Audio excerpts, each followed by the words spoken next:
Hello students and all the viewers who are watching this video. I am Shrikant Kumar and I am heading FIITJEE's Delhi Center. I am this profession for last, you can say, 30 years or maybe more.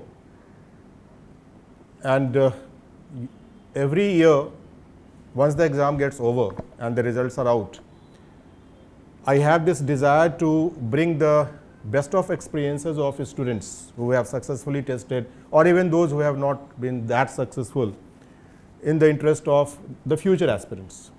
So we have gathered here with that purpose, and along with me, all the top ranker students from FIITJEE's Delhi centers are here. We also have Amit Gupta sir, who is head of maths department at FIITJEE's Delhi. So I'll introduce each one of them one by one. But before that introduction goes, okay, let me share what exactly is the purpose of this session and in what way it is going to be different from other talk shows that you might have seen or you might be watching in future. I have named this session as सच का सामना. Interviews में बहुत सारी चीज़ें ऐसी आती रहती हैं जो कि कुछ सही भी होती हैं, कुछ गलत भी होती हैं, कुछ फॉर्मेलिटी के लिए बच्चे बोल देते हैं, कुछ टीचर्स बोल देते हैं. There may be n number of reasons for whatever they share with the students, right or wrong. I believe that all the students who are sitting here with me will say things from their heart. Of course, they will use the mind, but in the interest of students only. Don't think of FIITJEE, don't think of anything else. Think what is going to be the right thing for the future interests. So I'll now introduce all my, I can say, Nauratans. Although the 9th one is missing, he will be coming maybe in 5-10 minutes time. So we have these 9 students who got rank mostly in 3 digits, and there is one boy who is very close to that 3-digit rank. So let's begin with Arman. Hello, I am Arman Khetarpal. I have secured an All India rank of 535. Hello, I am Aditya Saxena. I have secured an All India rank of 993. My name is Akshat Singhal and I have secured a rank of 147. Hello, my name is Raghav Manglik and I have secured a rank of 229. Hello, my name is Kumar Karthikeyan and I have secured a rank of 1084. Hello, my name is Akash Kumar Singh and I have secured an All India rank 718. Hello, my name is Hardik Jindal and I have secured an All India rank of 889. Hello, I am Shivani Hari and I have secured an All India rank of 732. Amit sir, will you like to say anything in the beginning?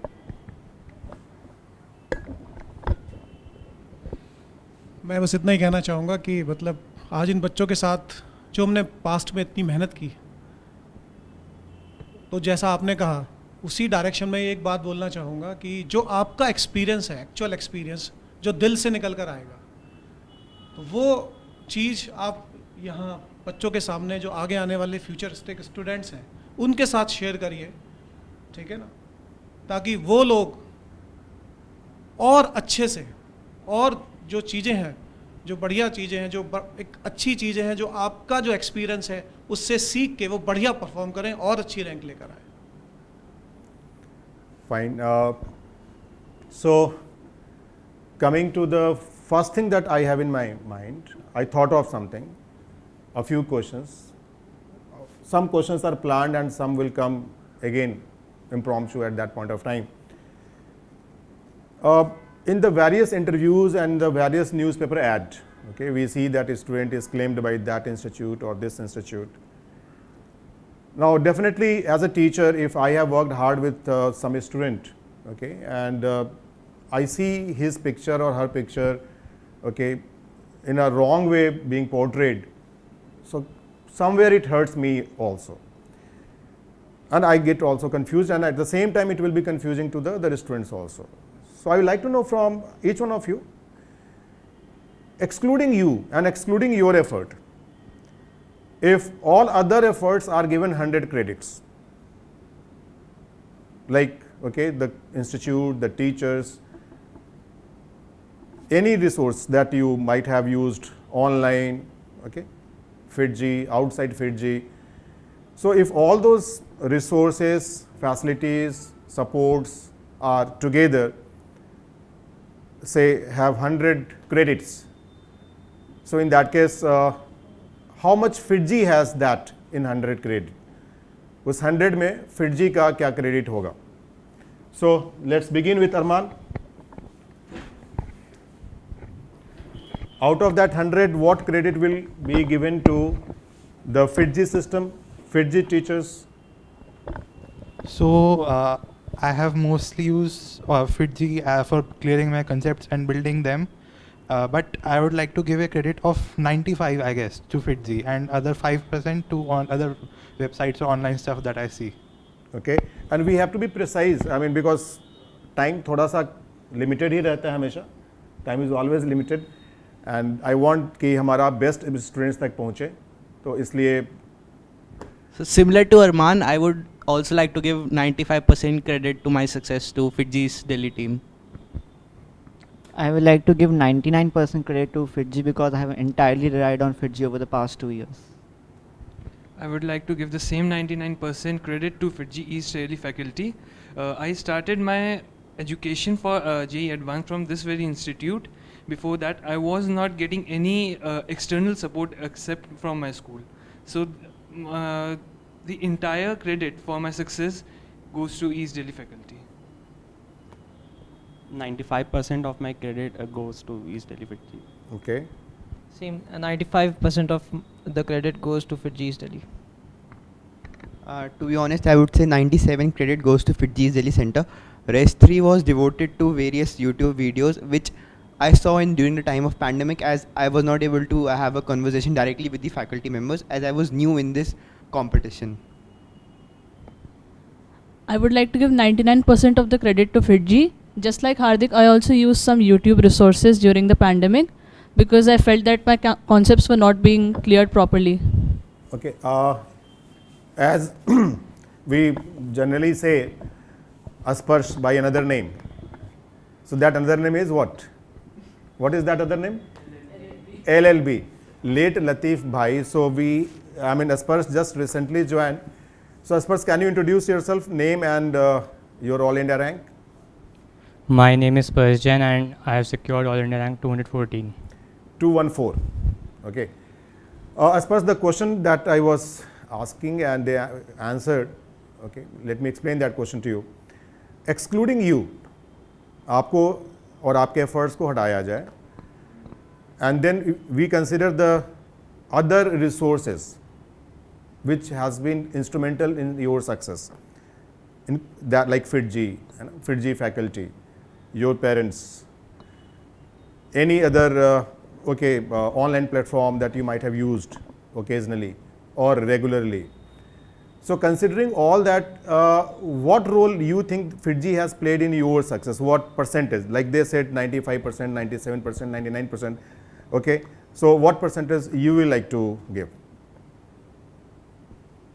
So I think it is difficult to tell a specific number, but yes, it has played a very huge role in my success, especially in the later part of my preparation, like the last 6 months. But I would like, you are a sharp brain, so I hope that you can come to some approximate figure, 90%, 70%, 60%, 10%.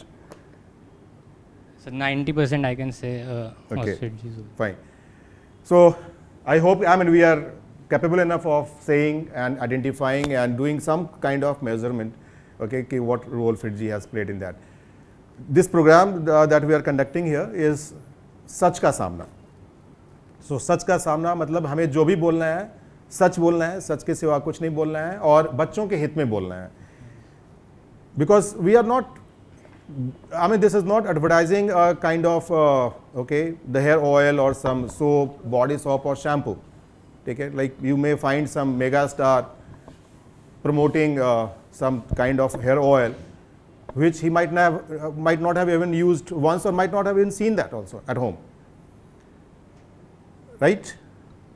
But हम लोग education में हैं, हम लोग academics में हैं, हमारा हर sentence आने वाले बच्चों के लिए, फ्यूचर एस्पिरेंट्स के लिए काफ़ी मायने रखता है. I remember one case, one of my student who got rank 1 in 2012, okay, उससे जब पूछा गया किसी ऐसे ही इंटरव्यू में कि कितने घंटे आप पढ़ाई करते थे, and he casually said okay 3 to 4 hours और may be 4 to 5 hours, I don't remember exactly 4 to 5 hours. मैंने उसी टाइम पे उसको रोका और बोला कि फिटजी में तुम्हारी क्लास होती थी, 6 घंटे तुमने फिटजी में क्लास की, उसके बाद इस घर पे जाते थे, और मुझे मालूम है कि घर पे वो एक दिन में कभी कभी 3 टेस्ट भी लगाता था 2.5 घंटे के. So by what I mean which measurement scale you have use to say that it is 4 to 5 hours. So we have to say the truth. If you have slogged for 12 hours, say 12 hours. पर इसमें कोई harm नहीं है. And if you are that genius that okay with 2-3 hours effort you have cracked and you have got rank 1 or 100 or okay 1000, say that. So we have to speak truth. Now next question might be slightly difficult. Suppose you have to relive this entire IIT JEE preparation, assuming that you have today's wisdom with you, wisdom, not the subject knowledge. You know what can prove right, what can prove wrong.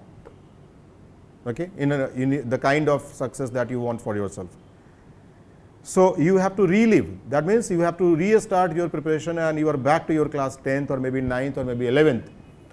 So what corrections, most important corrections you will like to make in your preparation, in your strategy of preparation? So just think of it, and those who feel that okay they have some answers for it, because as I said it is a difficult question, okay, and to answer in such a less time. तो जिनको लगता है कि बता सकते हैं, please tell me. Yeah, Shivani. I have like 2 or 3 main points regarding this. One of this was that until 11th I thought that boards should also have some priority. So I dedicated some time to school as well. So if now I would go back, then I would not dedicate that time. I would completely focus on JEE Advanced. Okay. Then one of the other things is that I would start to make the points or whatever key areas I require for concept clearing or wherever I have doubts from before only. This process I actually started in a later stage. So if I had done this beforehand, I think it would have made my preparation more organized. Okay. Raghav. I mean, all these points are gold points, okay, for the future aspirants. Excluding the points which Shivani already included, I would like to add, I was actually a bit confused at the later stage because of the way I prepared my notes. Earlier I used to think I have to write everything in them, so I could get a good idea of the whole picture. But later I realized the purpose of the notes was for the quick revision. So I had to maintain my notes such that I could easily pick them up any point of time, devote a maximum of 2 hours, even 1.5, and get a clear idea. You have to maintain your notes that way. That means you have to keep your notes upgraded. Yep. Isn't it? You Yes, have to upgrade your notes and you have to make it more Precise. as precise as possible for a quick revision whenever you need it. Yes, sir. Fine. Second of all, I would like to say, don't leave anything for the last. I made the mistake of leaving organic chemistry, inorganic chemistry, let me correct, for the last later part. And it literally took me more time, which I would have less than which I would have to devote in the earlier stages if I had included that in my day-to-day routine. Okay. Akshat? I would like to add that many students, including me, had the habit of not pursuing the doubts or completing the thing 100%. What I was experiencing was during my class 11th as well, I was losing repeatedly marks in the same concepts, in the same question, or the concepts in which I was weak. I was not pursuing them, instead let it be the way they are. So I will urge the students that I was fortunate, I got a long review phase in which I can pursue them up, but it is better that you focus on each and every concept and prepare them when they are taught in the class, make them strong and practice regularly, and never leave your doubts or even a small concept that it may be cleared later, समय के साथ आ जाएगा. It is very important to pursue then and there. Very good. I would also like to say that actually when I started my preparation, I hoarded a lot of books, to be honest, because I thought that it requires a lot of hard work. So I purchased a lot of books, and during my 2 years preparation in 11th and 12th, I could not complete all of the books that I bought. But then finally I realized that actually the FitG material, FitG package, archive and sheets were sufficient, and after that a lot of tests and AITS papers were also provided. So I think that apart from 2-3 guaranteed books that are available or which your teachers have recommended, you do that, and the rest FitG East Delhi Center will provide you and complete those 100%. A few of the regrets that I had, and I would definitely fix them, are having a 100% completion approach from the start. Like if you start anything, you must complete it 100%.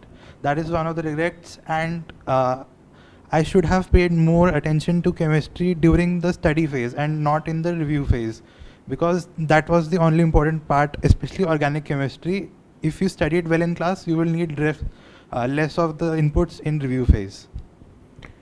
Okay, This well point said. is valid for all the subjects, not for chemistry only. Yes, yes, yes. Okay. Anyone else on this point? Yeah. I would like to add one thing that starting में there is a herd mentality among students. जोश बहुत होता है, तो हम जैसे starting में मैंने यूट्यूब पे जेई वाला लिखा, तो उसमें मेरे को ऐसी चीज़ें दिखने लग गई, टीचर्स को टर्म स्टूडेंट्स देने लग गए as god of inorganic chemistry, god of organic chemistry. तो मेरे अंदर लगा यार इसकी एक बार वीडियो देखते हैं. एंड जब मैंने देखी, एग्जांपल लूँगा मैं केमिकल बॉन्डिंग में उसने मेरे को आगे की चीज़ें बताई, सपोज एस ब्लॉक की चीज़ें बताई, थोड़ी पी ब्लॉक की चीज़ें बताई, जो मेरे को यहाँ की FitG फैकल्टी ने नहीं बताई थी. उनका प्लान था वो एस ब्लॉक में ही पढ़ाएंगे, बट मेरे को उसने वहाँ पर इंट्रोड्यूस करी वो. तो मेरे को लगा यार ये तो बहुत एडवांस चीज़ें पढ़ा रहा है, बहुत मस्त पढ़ा रहा है, तो इसको ही फॉलो करना चाहिए. मैंने उसको फॉलो करने के चक्कर में गया तो मेरा FitG से छूटा, फिर आगे उसने अपना फ्री कोर्स बंद कर दिया, तो बेसिकली थोड़ा बिगड़ गया था. ये चीज़ समझते हुए मेरे को फेज़ 1 निकल गया था. तो मैं यही कहूँगा कि अगर आपको एक सोर्स पे स्टिक करो और उसको 100% पूरा करो, FitG पे फोकस करो. आपने FitG ज्वाइन करा है तो नो डाउट FitG का सोर्स बेस्ट होगा, आप उस पर ही स्टिक करिए. Raghav will add something more. Something I would like to add. जब जेई मेंस जो है ख़त्म हुआ, उसके बाद मुझे जब टाइम मिला तो मैंने जेई एडवांस का सिलेबस पहली बार तब डाउनलोड किया था, और तब मुझे पता चला कि बहुत सारी ऐसी चीज़ें भी होती हैं जो आप जैसे एक्स्ट्रा बुक्स लेंगे, या फिर आपने जैसे हार्दिक की तरह यूट्यूब पे वीडियोस देखी तो आपको उसमें कुछ एक्स्ट्रा चीज़ें बताएंगे जो जेई रेलिवेंट नहीं होती. तो मेरी स्ट्रॉन्ग एडवाइस रहेगी, प्लीज़ जेई जो सिलेबस होता है उसके अंदर ही रहें और वही पढ़ें. उसके बाहर वाली चीज़ें से आप देख सकते हैं, बट उससे आपको कोई ऐसा एज या फिर एडवांटेज नहीं मिलेगा. Karthikeyan, anything?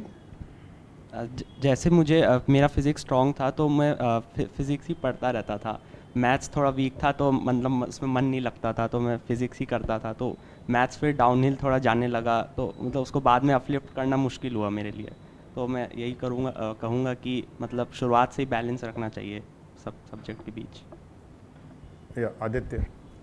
एक्चुअली मैं जब 9th में FitG में आया था तो यहाँ पे सब सब्जेक्ट्स को ना इक्वल प्रायोरिटी दी गई थी. बट एक्चुअली 9th-10th में ओलंपियाड होता है मैथ्स का, प्री RMO टाइप्स. तो मैंने 9th में निकाला था pre RMO, and I thought कि मेरी मैथ्स बहुत अच्छी है, तो अब मेरे को तीनों सब्जेक्ट को इक्वल टाइम देना चाहिए. बट बाद में जाके रियलाइज़ हुआ कि मैथ्स को हमें एक्स्ट्रा एफर्ट देना ही चाहिए 11th-12th में भी, क्योंकि आप अगर जेई एडवांस में देखेंगे ना तो ऑलमोस्ट सारे स्टूडेंट्स के मैथ्स में सबसे कम मार्क्स आते हैं PCM में. ऐसे जनरली होता है, टॉपर्स के साथ नहीं होता, बट मैं जनरल स्टूडेंट की बात कर रहा हूँ. तो आपको शायद अगर आपकी मैथ्स आपको लग रहा है कि 11th-12th में ठीक है तो आप उसे ही परस्यू करें, बट अगर आपको लग रहा है कि आप लैग कर रहे हैं तो आप मैथ्स को ज़्यादा एफर्ट देना चाहिए आपको. ये मेरा मानना है. Anyone else on this? One last thing I would like to add कि अपने peers और अपने टीचर्स के साथ इंटरेक्शन थोड़ा स्टार्टिंग से ही रखना चाहिए. 11th के फर्स्ट हाफ में मेरा इंटरेक्शन बहुत कम था, इसलिए थोड़ा मेरा फर्स्ट फेज़ थोड़ा पीछे रह गया. अगर वो थोड़ा टाइम पे ठीक हो जाता इंटरेक्शन पीयर्स के साथ भी और टीचर्स के साथ भी, तो थोड़ा और बेटर हो सकता था. बट मैंने फिर भी कवर अप कर लिया था. सो स्टार्टिंग से इंटरेक्शन बेटर रखना चाहिए. कोविड टाइम से भी थोड़ा इंटरेक्शन का इफेक्ट पड़ा था, बट थोड़ा और उसमें भी हो सकता था. यहाँ पे एक छोटी सी बात ऐड करना चाहूँगा. Peer group selection is also very important. जो पीयर आप सेलेक्ट करते हो अपनी जर्नी में साथ लेके जाने के लिए, that is also very important. तो लाइक माइंडेड होना चाहिए और आपके साथ आपके पीयर्स में एक हेल्दी कॉम्पिटिशन होना चाहिए. आप आपस में एक दूसरे से कन्फाइड कर पाए, अपनी फीलिंग्स और अपनी जो भी आप कर रहे हैं वो शेयर कर पाएँ. जो आदित्य ने कहा था कि आपको मैथ्स पे थोड़ा सा ध्यान देना चाहिए, मैं उसी में बस एक और चीज़ एडवाइस करना चाहूँगा। एडवांस में ऐसा बहुत बार होता है कि एक पर्टिकुलर सब्जेक्ट कोई भी इजी भी आ सकता है और कोई पर्टिकुलर टफ भी आ सकता है, वो प्रिडिक्ट नहीं कर सकते आप। तो आपको अपनी वीकनेसेस और अपनी स्ट्रेंथ के हिसाब से, जिसमें आपको लग रहा है कि आपकी इम्प्रूवमेंट सबसे ज़्यादा आ पाएगी, आपको उस सब्जेक्ट पे एफर्ट्स डालने चाहिए। और जिस सब्जेक्ट में आपको लग रहा है कि आपकी उतनी इम्प्रूवमेंट नहीं आती हार्डवर्क के बावजूद, उसमें आपको एक मिनिमम थ्रेशोल्ड लेवल तक एफर्ट्स तो डालने ही चाहिए, और उसके बाद अपने टीचर्स से आपको कंसल्ट करना चाहिए। थोड़ा सा हम लोग, जो मेरा क्वेश्चन था उससे थोड़ा हम लोग डिवेट कर गए। मेरा क्वेश्चन ये था कि if you have to relive, फिर से जेई की तैयारी करनी है, बट आपको ये मालूम है, विजडम जो आज आपके पास है रिजल्ट आने के बाद कि आपने क्या सही किया क्या गलत किया, वो आपको मालूम है कि ये हमें करेक्शन करने की ज़रूरत है। तो आप कहाँ कहाँ पे अपने तरीके में, अपने पढ़ाई करने के तरीके में, स्ट्रैटेजीज़ में, जैसे किसी ने बोला कि शुरू में हमने केमिस्ट्री को शायद इग्नोर किया, 11th में केमिस्ट्री पे ध्यान नहीं दिया। कार्तिकेयन ने बताया कि फ़िज़िक्स अच्छा लगता था तो वो सिर्फ फिजिक्स कर रहे थे, मैथ्स इग्नोर कर दिए। तो अब दोबारा यदि तुम्हें मान लो कि ये मौका मिले, पुनर्जन्म हो, फिर से ये एग्ज़ाम देने को मौका मिले, तो और ये सारी विजडम रहे उस टाइम पे, तो ऐसा नहीं करोगे। तो that is the correction that you like to make. तो कुछ ना कुछ रिग्रेट्स रहती हैं, उसको रिग्रेट नहीं कहना चाहिए, बट मतलब ऐसी रहती है कि शायद ऐसा नहीं होता तो मैं ये करता। फॉर एग्जाम्पल मान लो कि जेई एग्ज़ाम दे रहे हैं, है ना, और एग्ज़ाम में हमारा सीक्वेंस होता है PCM, किसी का MCP, मतलब अटेम्प्ट करने के जो ऑर्डर होते हैं सबके अपने अलग अलग होते हैं। और यूजुअली मतलब हम लोग ये कहते हैं कि भाई केमिस्ट्री लास्ट में नहीं करनी चाहिए, केमिस्ट्री का टाइम थोड़ा कम होता है in comparison to physics and maths. जो आपका सबसे फेवरेट सब्जेक्ट हो, जिसमें सबसे ज़्यादा कमांड लगता हो, सबसे पहले वो करना चाहिए। अदरवाइज मे बी कि आप उसको सेकेंड सब्जेक्ट के रूप में रख लो। तो ऐसी चीज़ें टीचर सजेस्ट करते हैं, आपस में भी आप लोग डिस्कस करते रहते होंगे। बट फाइनली एग्ज़ाम देने के बाद ऐसा किसी के मन में है, for example exam subject sequence की बात करें तो उसको लेकर कि ऐसा करता तो शायद ऐसा होता, लेट्स सी। सर मैं हमेशा जनरली फ़िज़िक्स से स्टार्ट करता था क्योंकि वो मेरी फेवरेट होती थी और वो मेरी स्ट्रेंथ होती थी। बट KVPY में what happened that physics was very tough and मतलब उसमें टाइम लग गया एंड एक दो क्वेश्चन स्टार्टिंग में नहीं हुए तो उसके बाद फिर कॉन्फिडेंस लूज़ हो जाता है। तो एक ऐसे हार्ड एंड फास्ट रूल नहीं होना चाहिए कि हमें इसी से स्टार्ट करना है। हमें जैसे केमिस्ट्री इजी लग रही है तो हमें केमिस्ट्री से स्टार्ट कर लेना चाहिए, मैथ्स इजी लग रही है तो मैथ्स से स्टार्ट कर लेना चाहिए। तो ये गलती नहीं करनी चाहिए। तो मतलब what is the final suggestion, क्या करना चाहिए? कि मतलब फ्लेक्सिबल रहना चाहिए पेपर में कि हाँ मतलब Okay. अगर जैसे कि फिजिक्स में पहले एक दो क्वेश्चन बहुत ही डिफिकल्ट हो गए तो इंस्टेंटली मतलब कॉन्फिडेंस लूज नहीं करना चाहिए और केमिस्ट्री पे स्विच ओवर कर देना चाहिए। शुरू किए थे 2-3 क्वेश्चन में ऐसा लगा, तो this is your take on this. I like to hear from aspers on this because something happened with aspers in advance, I think in paper 2, which at least I had never expected कि that can happen with Asper's, especially in physics. Okay, last में जब तुमने physics attempt करना शुरू किया था तो what time was left to you for physics? 45 minutes 45 minutes बचे हुए थे। तो जितना मैं तुम्हें जानता हूँ और जितना मैंने तुम्हें देखा है, ऑब्जर्व किया है, तो मुझे लगता है कि 45 मिनट्स एक नॉर्मल जेई पेपर के लिए तुम्हारे लिए सफिशिएंट होना चाहिए था। सो वो पेपर 45 मिनट से लायक नहीं था। वो थोड़ा डिफिकल्ट था। सर 45 मिनट से डिफिकल्ट था, 1 आवर के लायक था। 1 आवर के डायरेक्शन में था।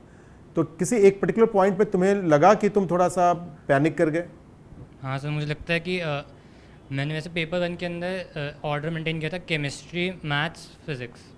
तो मुझे लगता है वो काफ़ी अच्छा ऑर्डर रहा क्योंकि उससे मैथ्स मैंने बहुत ज़्यादा टाइम स्पेंड नहीं करा, क्योंकि मैंने मैथ्स सेकंड नंबर पे की तो 70 मिनट्स मैंने करी मैथ्स, बहुत ज़्यादा टाइम स्पेंड नहीं करा। तो मेरे पास 1 आवर बचा पूरा फिजिक्स के लिए, तो मेरा ढंग से हो पाया। लेकिन पेपर 2 के अंदर मैंने जस्ट सोचा कि पहले मैथ्स कर लेता हूँ, क्या पता पूरी हो जाए मैथ्स और सही रहे।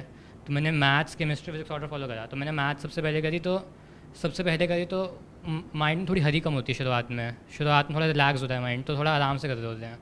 तो वो मुझे करते करते 1 आवर 25 मिनट लग गया, पूरी भी नहीं हुई मैथ्स। तो वहाँ मैं थोड़ा सा पैनिक कर गया और फिर मैथ्स मतलब बहुत टाइम एक्स्ट्रा लग गया, 1 आवर 25 मिनट्स।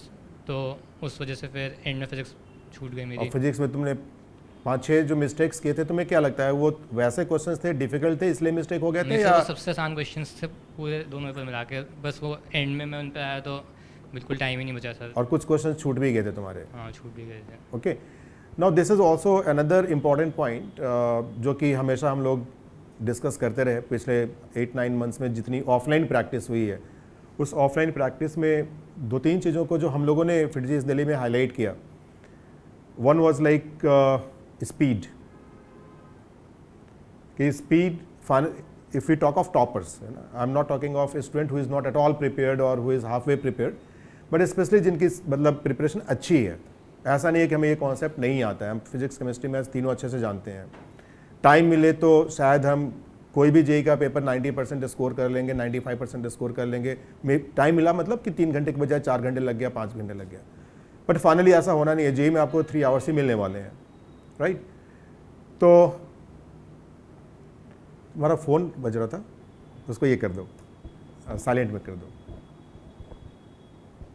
तो हम लोग स्पीड की बात करते हैं. तो 6 महीने हम लोगों ने मतलब आप लोगों ने ऑफलाइन में प्रैक्टिस की, एंड आई कुड सी कि ओके 6 महीने पहले या 9 महीने पहले क्या सिचुएशन थी, और होते होते होते स्पीड इंप्रूव करते करते यहाँ तक पहुँचे. बट उसके बावजूद भी आई थिंक कि आपको लगा होगा कि और अच्छी स्पीड भी हो सकती थी, राइट? तो स्पीड वाले पॉइंट पे, क्योंकि और normally it is a mathematics that takes more time usually. कभी कभी फिजिक्स भी हो सकता है, कभी केमिस्ट्री भी हो सकता है, but usually it is mathematics. तो इस पॉइंट पे क्या कहना चाहोगे? मतलब यदि हमें स्पीड गेन करनी है तो उसके लिए कब से प्रैक्टिस करनी चाहिए, कितनी प्रैक्टिस करनी चाहिए, कितना टाइम चाहिए? कि यदि आपको पूरा पेपर आता है, मतलब आपको टाइम मिल जाए तो आप 100% सॉल्व कर सकते हो, लेकिन एग्जाम में आपको 3 आवर में सॉल्व करना है, और एग्जाम कंडीशंस थोड़ी सी डिफिकल्ट भी हो सकती हैं, जैसा इस बार हुआ है ना. फॉन्ट साइज बढ़ा गया, unforeseen challenges you can call it. तो आई मीन कब से और कैसी प्रैक्टिस सजेस्ट करोगे आप लोग फ्यूचर एस्पिरेंट्स के लिए, कि उनकी तैयारी कैसी होनी चाहिए, कब उनका सिलेबस ख़त्म हो जाना चाहिए, कितना टाइम चाहिए, कितनी प्रैक्टिस चाहिए, ताकि वो सिंगल डिजिट या डबल डिजिट का सोच सके? मुझे लगता है कि जैसे हमने एंड में काफ़ी अच्छे लेवल की मैथ्स की प्रैक्टिस करी, AITS के पेपर्स के क्वेश्चंस करते थे मैथ्स के, तो उस लेवल की मैथ्स हमें 11th के स्टार्टिंग से थोड़ी बहुत करते रहना चाहिए, क्योंकि जितना ज़्यादा हम मैथ्स में टफ पेपर्स प्रैक्टिस करते हैं तो एक्चुअल पेपर में जैसे इस बार का पेपर था, सब कैसे मैथ्स बहुत ज़्यादा टफ है, तो हमने इतनी ज़्यादा प्रैक्टिस की थी, तो एग्ज़ाम में क्वेश्चन देख कर स्ट्राइक तो कर रहा था इंस्टेंटली करना क्या है, फिर बस हमारी जो कैलकुलेशन स्पीड वगैरह उस पर रह जाता है.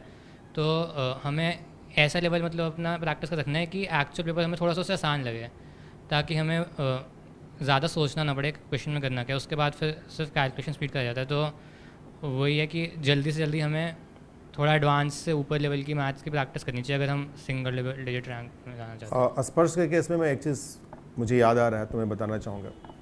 जो हम लोग प्रैक्टिस टेस्ट करते थे तो अक्सर ऐसा होता था कि कोई इजी पेपर है तो स्पर्श का रहता था कि सर ये तो बहुत इजी पेपर है, मतलब that clearly showed somewhere lack of focus.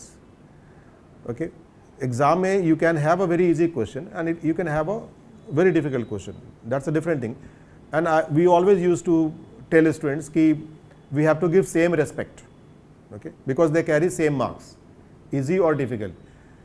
तो I mean finally तुमने खुद बोला कि भी मैथ्स में फिजिक्स में जो मिस्टेक्स हुई थी वो इजी वाले क्वेश्चंस थे, तो पता नहीं, मैं जस्ट पूछ रहा हूँ सच के सामने में कि क्या ऐसा लग रहा है कि ये जो मेंटेलिटी थी इजी क्वेश्चंस को में थोड़ा सा फोकस कम होना, शायद वो भी एक फैक्टर हो सकता है मिस्टेक होने के पीछे? सर वो मुझे लगता है कि इजी क्वेश्चन में फोकस कम होना रीज़न नहीं था, क्योंकि जो मेरे इजी क्वेश्चन वो गलत दिख रहे हैं एक्चुअली पेपर में, वो मैंने एंड में लास्ट 1 मिनट में तुक्के मारे थे कि छूट गए थे मेरे. तुक्के मारे थे?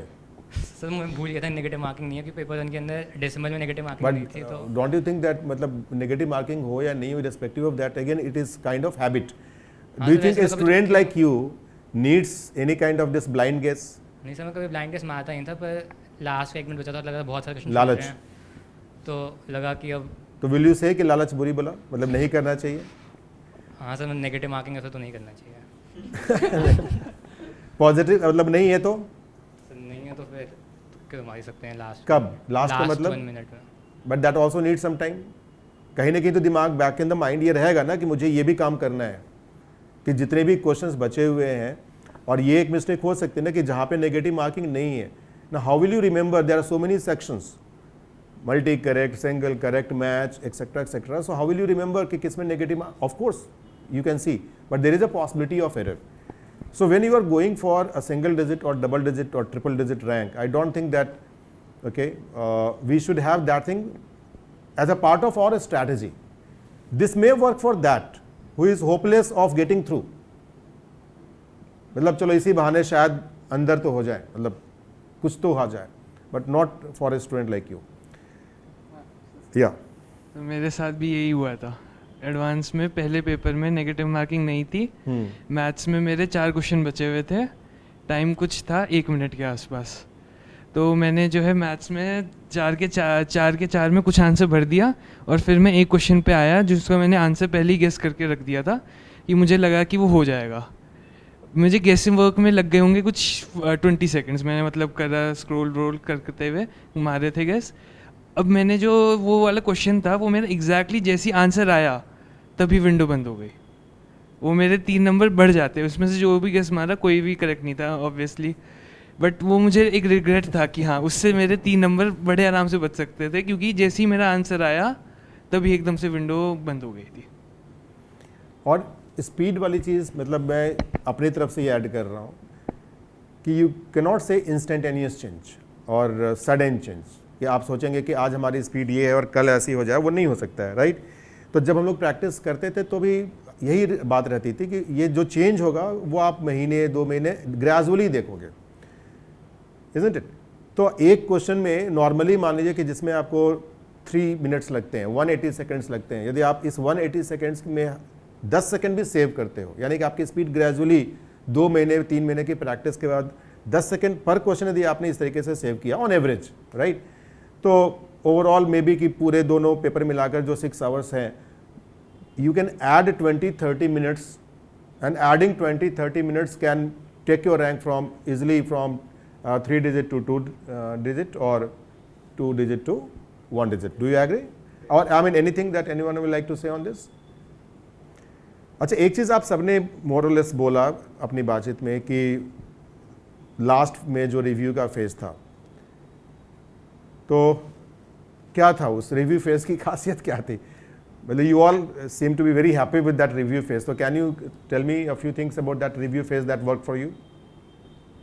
तो बेसिकली रिव्यू फेज़ में जो हम लोगों ने शुरू में अपॉर्चुनिटीज़ मिस करी थी कोविड रिस्ट्रिक्शंस के कारण, क्लासरूम में नहीं आ पाते थे, तो थोड़ा सा वो सिटिंग हैबिट जो है वो ख़राब हो गई थी घर पे भी, कि लैपटॉप में करते थे क्लास, लॉन्ग आवर्स में वो आई स्ट्रेन आ जाता था, तो फिर बाद में भी पढ़ाई उतने अच्छे से नहीं हो पाती थी.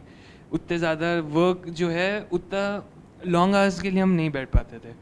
इधर आके जब फिटजीन में हम लोगों ने प्रैक्टिस करना स्टार्ट करी, 6 to 8 आवर्स हम लोग आप लोगों के साथ लग के वो प्रैक्टिस करने के कारण एक बहुत अच्छी सिटिंग हैबिट बन गई थी, कि मतलब एक रूटीन में आ गया था कि हाँ अब तो करना ही करना है.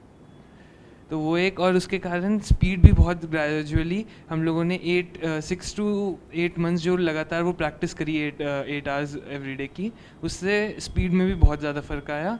एक्यूरेसी भी बढ़ गई स्पीड बढ़ने के साथ साथ, और वो मतलब एक एग्ज़ाम जो होता है ना, एग्ज़ाम टेम्परामेंट, वो बिल्डअप हो गया धीरे धीरे. Okay, anything else? Anyone? Shivani will say. So जैसे राघव ने बोला अभी एग्ज़ाम टेम्परामेंट, एक तो वो अनफोर्सिन फैक्टर्स की भी बात हो गई, जैसे वो फॉन्ट साइज़ वाली दिक्कत थी इस बार.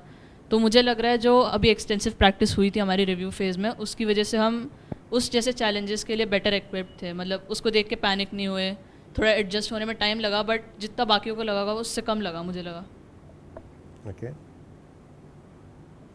सर मुझे लगता है हमने एक दिन में ऐसे 3 पेपर्स दिए और ऐसे कुल मिला के 50 से ज़्यादा हमने फुल सिलेबस के पेपर्स दिए, तो उससे हमारी बहुत ज़्यादा फोकस हमारा बनने लग गया 6 घंटे तक भी, क्योंकि बच्चों के साथ ऐसा होता है कि सेकंड पेपर के अंदर फिर वो फोकस लूज आउट करने लग जाते हैं.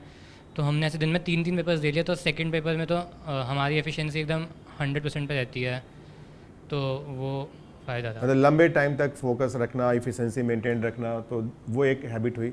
End of course concept building भी थोड़ा बहुत हुआ होगा इस पूरे प्रोसेस में. हाँ सर, कॉन्सेप्ट एकदम सारे टिप्स पर है, क्योंकि इतनी प्रैक्टिस कर ली. क्योंकि जितनी बार एक चीज़ कर रहे हो, किसी कॉन्सेप्ट को अप्लाई कर रहे हो, कहीं ना कहीं वो कॉन्सेप्ट बिल्डिंग में भी तो कंट्रीब्यूट कर ही रहा है, isn't it? Okay, so I have noted down a few questions. Let me go through those first and then उसके थ्रू काम करते हैं, बात करते हैं.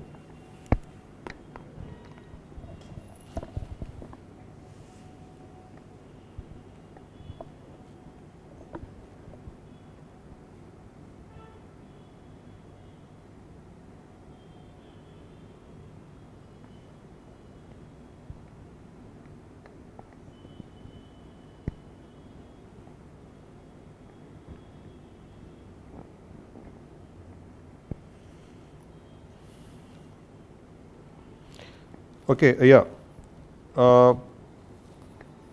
One thing is like teaching class hours versus self study hours. ये बहुत ही important aspect है किसी भी बच्चे की तैयारी के लिए. जब 2 साल हम कोई भी FIITJEE ज्वाइन करें, कहीं और ज्वाइन करें, so majority of students go to school also, specially in a place like Delhi.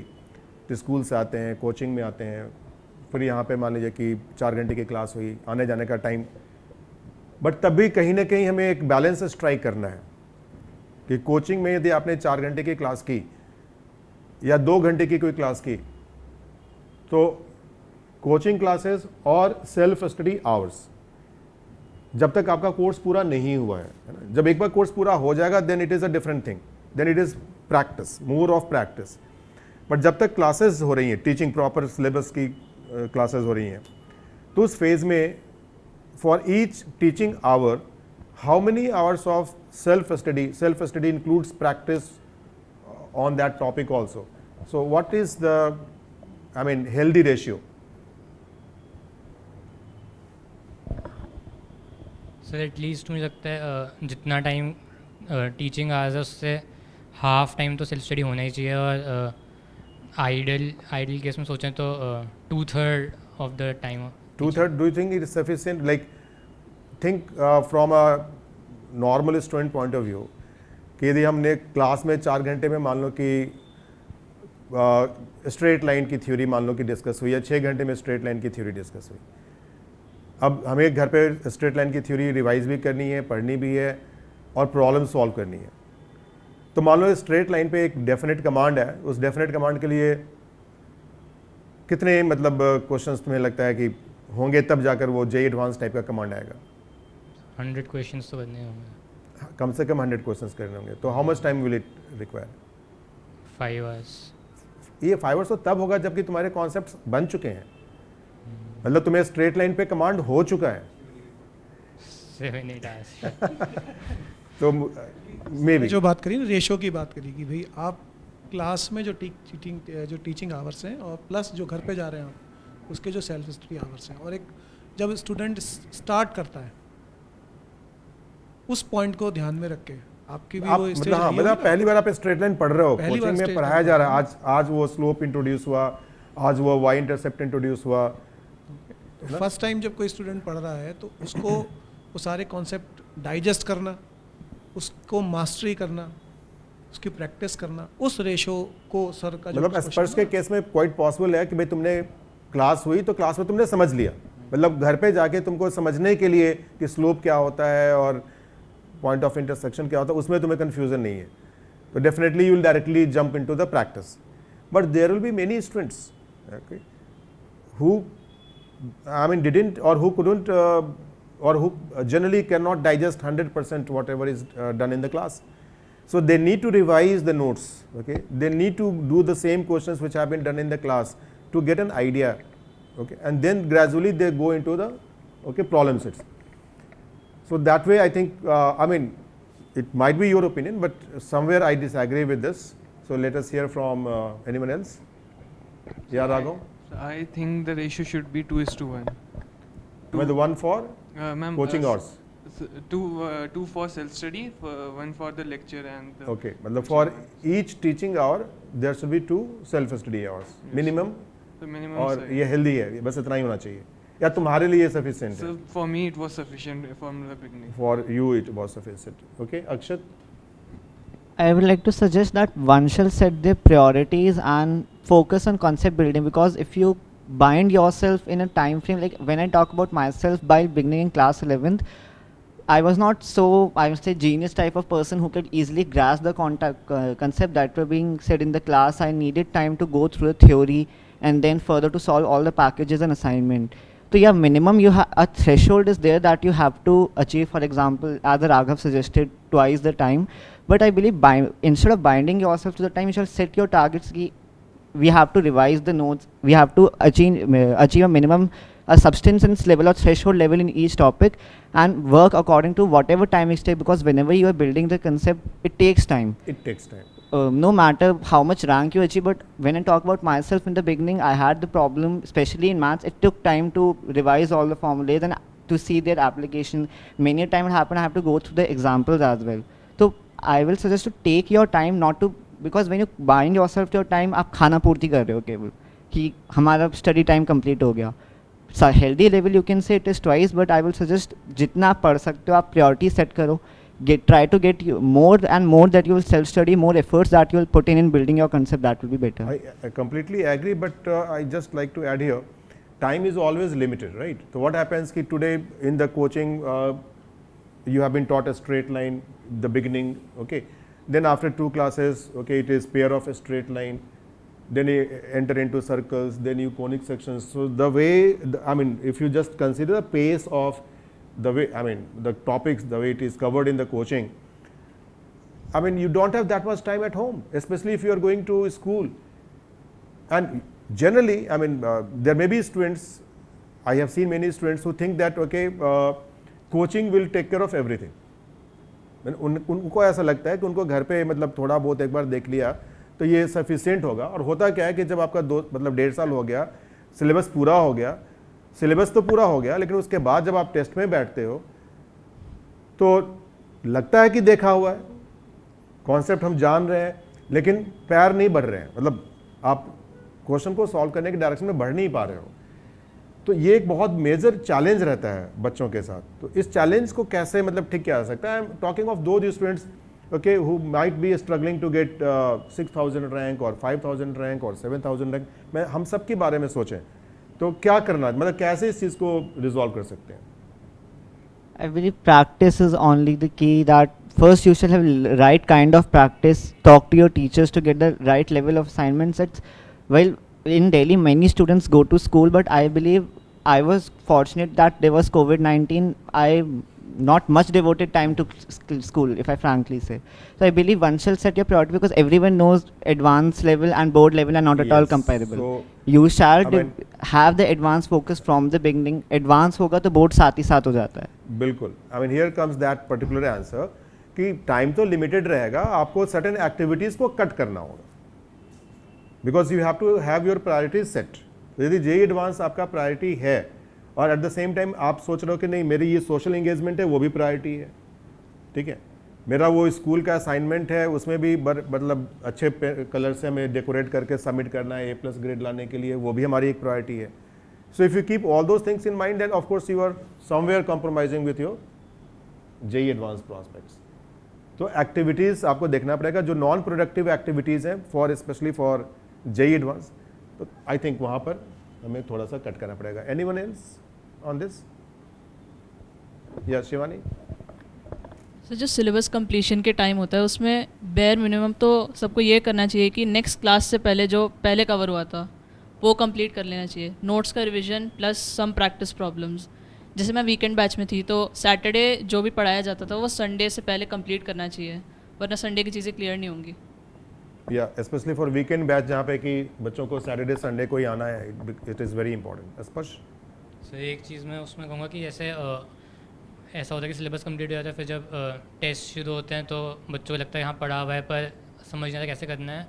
तो वो चीज़ अवॉइड करने के लिए ज़रूरी है कि जब हम पढ़ रहे हैं उस टाइम पे हम क्वेश्चंस के सॉल्यूशंस देखने जाए, खुद से सारे क्वेश्चंस को करा करें, क्योंकि अगर हम ऐसे सॉल्यूशंस देखते रहते हैं हमें लगता है कि हमने मटेरियल पूरा कर लिया, तो ऐसे में फिर हमें खुद से क्वेश्चंस करने नहीं आते. तो वो चीज़ बहुत ज़रूरी है कि हम स्टार्टिंग से ये हैबिट डेवलप करें कि हम सॉल्यूशंस ना देखें, खुद से क्वेश्चन ट्राई करते रहें और वेरी ट्रू अपना थॉट उसे डेवलप करें. Very true very true.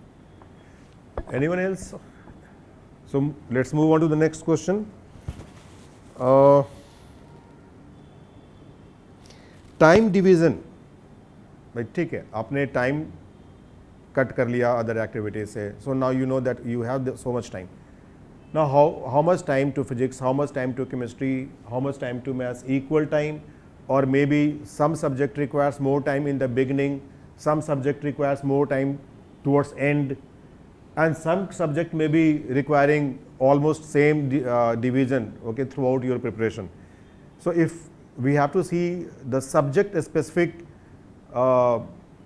essence, मतलब कि हर सब्जेक्ट की एक अपनी कैरेक्टरिस्टिक कर्व है ना, लर्निंग कर्व या कमांड कर्व की बात करें तो फिजिक्स का अपना है, केमिस्ट्री का अपना है, मैथ्स का है, और अज्यूमिंग दैट कि you have equal footage, equal understanding, same level of understanding in all 3 subjects when you begin your preparation. मतलब फिजिक्स केमिस्ट्री मैथ्स में ऐसा नहीं है कि आप फिजिक्स में सुपर स्ट्रॉन्ग हो या केमिस्ट्री में बहुत वीक हो, तीनों में आप इक्वल हो. और आपने मान लीजिए कि 11th में जेई की तैयारी पूरी शुरू की, तो उस केस में कुछ ऐसा है सब्जेक्ट स्पेसिफिक थिंग कि हमें शुरू में किस चीज़ पे ज़्यादा टाइम देना चाहिए, कैसा करना चाहिए?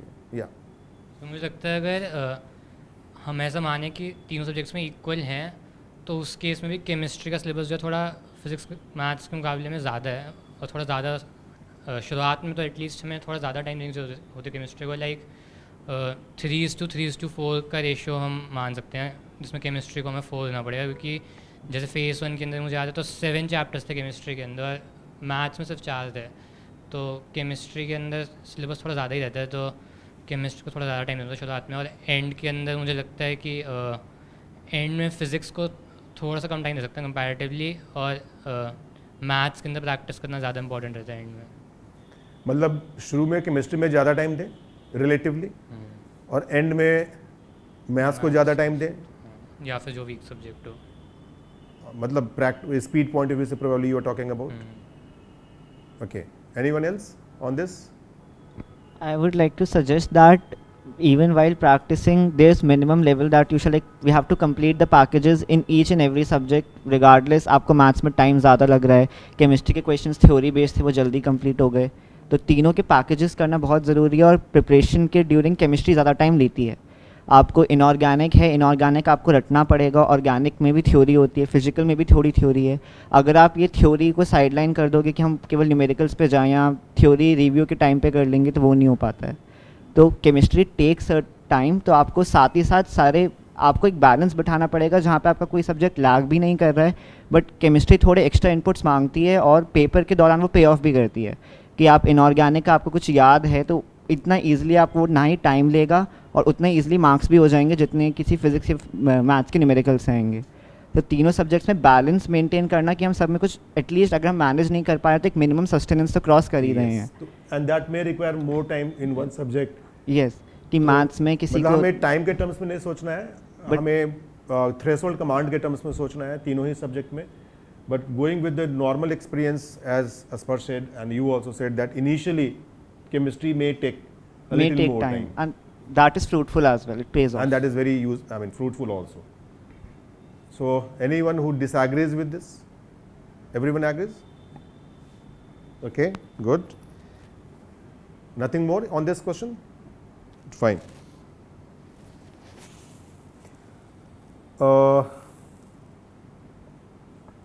Although you have already talked certain things about this issue, but again I am coming back because this can be a useful thing and this can be a distraction also.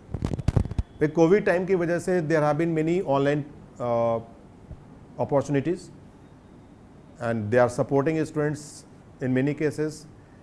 But at the same time, if a student is not focused, okay, and he is moving from one platform to other platform to other platform, it's not just offline to online. Offline to offline जाना तो बड़ा मुश्किल है कि भाई you are one day attending class in one institute and next day you are going to someone else. But when it comes to online, then okay, you may be doing something right here and then again you may be doing something with someone else, and unnecessarily you may doing lots of comparisons. So how do you think, if a student is enrolled in an institute like FIITJEE, okay, what should be a general approach for all such online platforms? Of course, FIITJEE also provides you online testing platform. Okay, that is part of the FIITJEE system. So I am not talking of that. So beyond FIITJEE system, for any student who is enrolled in a FIITJEE center, so how to, I am not against any such thing. What I am saying is how to optimize. If you are at all inclined towards using any such resources, so what points one should keep in mind, okay, so that you unnecessarily do not lose track Okay, do not lose focus. So what suggestions will be there?